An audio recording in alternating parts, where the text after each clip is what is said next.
All right, hello wine drinking people. Time for more of what I've had to drink yesterday and a slew of winery personalities in the store this year. We had a lovely tasting the other day with Leslie Renault, the winemaker for Lincourt Winery. And this is another one of those Bill Foley wines. It's named after his two daughters, Lindsley and Courtney. And all estate bottled juice. This guy's got a ton of top-level vineyards now to choose from all over California. He's acquired some big names over the last few years. Some distressed properties. Chalk Hill, I don't know if that was distressed, but one of his gems, one of the top wines from Sonoma, now part of the Foley portfolio. Coletto Estate, Gwenock, a lot of great juice. Some hard to sell stuff in the past, but hey, this guy has proved to be very good at selling wines thus far. All right, well, this Lincourt project we got behind last year, and I have to say the Steel Chardonnay, one of the best values we have in the Chardonnay section. It's amazing how much complexity they can get in this wine.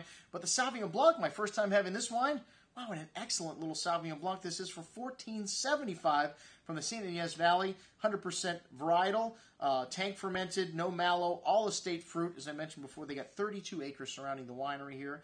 Fresh grapefruit citrus, some fresh baled hay notes, some gravelly minerality to this wine. A really fresh and zesty wine on the palate, that lovely white grapefruit savoriness showing on the finish with some green melon fruit, a hint of sea salt, leaving the tongue salivating for food with some fresh baled hay and that minerality coming through on the finish. Like I said, just an excellent bottle of Sauvignon Blanc. If you're like Sauvignon Blanc, man, you are a cheap date. You can get some pretty good stuff for under $15 from California and from around the world for that matter.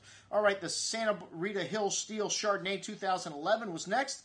And this Santa Rita Hills area has got one of the earliest bud breaks of anywhere in California and one of the latest harvests, which means the fruit has a long time to develop flavors on the vine. This has a lovely tropical fruit, pineapple and pear fruit with notes of whetstone-like minerality, white flowers. Pretty complex for a wine that's all steel. Fresh, ripe tropical fruit on the palate showing with lovely freshness and that distinct minerality coming through on the finish. Again, with nice concentration for a steel-only wine at $14.75. One of our top values in the store, the 2011 Steel Chardonnay from Lincourt. All right, the Courtney's is up next, and you really notice the cool climate in this Chardonnay, and a lot richer on the nose. This wine is farmed for this particular cuvee, which is 100% barrel fermented, 30% new oak, on the lees for 15 months.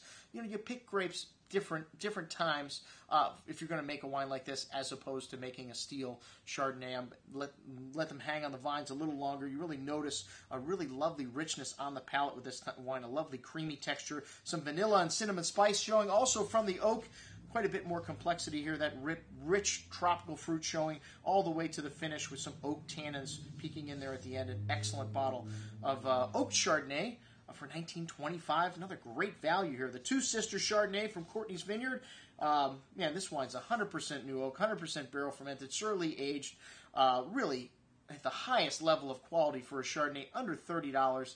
You know, you really notice the concentration, and that is what you get from farming properly. Really rich butterscotch, ripe delicious red apple, apricot, vanilla bean, creme brulee nose, really complex bouquet here. Lovely richness and creaminess on the palate. Succulent peach and delicious red apple fruit showing with that vanilla bean spice and some butterscotchy notes on the finish. A really big and full-blown style of Chardonnay, but also balanced. Most excellent juice for under $30. One of the best Chardonnays that I've had this year. The Pinot Noir Lindsay, Santa Rita Hills. Another great value here, $18. I mean, this wine has a lovely bouquet of black raspberry fruit, cherries on the nose, exotic spice, dried floral notes, lovely complexity here, bright raspberry and cherry fruit showing through on the tongue with a smooth and silky texture, those pretty floral notes shining through the finish. Excellent juice at under $20. Another wine that over-delivers. And then the Two Sisters Lindsay's Pinot.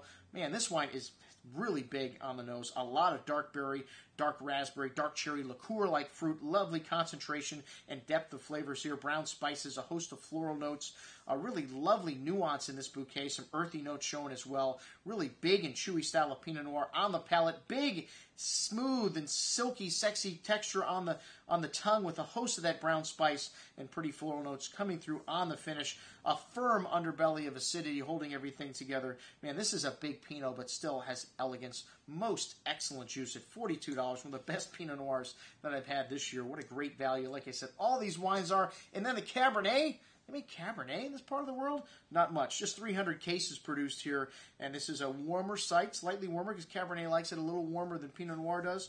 They had about 700 cases this year, so they released it in this market. It has a lovely bell peppery, kind of spicy note to the nose, blackcurrant, cigar box spice, a little almost Bordeaux-like here, 15% Merlot into the blend, but very distinctive Cabernet Sauvignon, a touch of coffee and black pepper spice there as well. A really lovely and fresh and savory Cabernet on the palate, a good deal of black plum and black cherry fruit, and a nice hand of that earthy black peppery spice showing on the finish. This wine's got good complexity, really excellent bottle of Cab for $19.25.